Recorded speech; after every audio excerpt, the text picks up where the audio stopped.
জয় শ্রী রাধেশ্যাম। আজকে আমরা জানবো যে একাদশীর উৎপত্তি কোথা থেকে হয়েছে। তা একদিন ভগবান বিষ্ণু যখন যমলোকে ভ্রমণে যায়, ভ্রমণ করতে করতে একদিন যমলোকে যায়। যমলোকে গিয়ে ভগবান বিষ্ণুকে পাদর্ঘ্য দিয়ে অভিবাদনা জানান এবং তার সিংহাসনে বসান।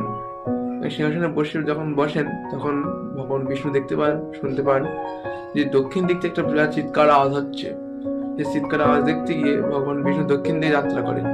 এ দেখে সমস্ত পাপীরা নিজের পাপের কর্মফল হিসেবে ভোগ করছেন কষ্ট যন্ত্রণা, নানা রকম নরকে নানা রকম কষ্ট যন্ত্রণা ভোগ করছেন। এইদিকে ভগবান বিষ্ণুর মনে বিরাট দুঃখের উদয় হয়।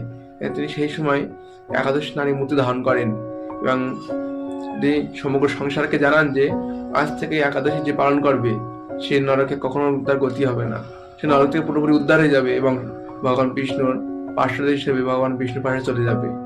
এ হচ্ছে ভগবান বিষ্ণুর একাদশীর রূপ ধারণ করার কাহিনীটা। আমি এটা সংক্ষিপ্ত বললাম, পরবর্তী ভিডিওতে আমি এটা আবার বড় করে একটু বিশ্লেষণ করে বলবো। জয় রাধে।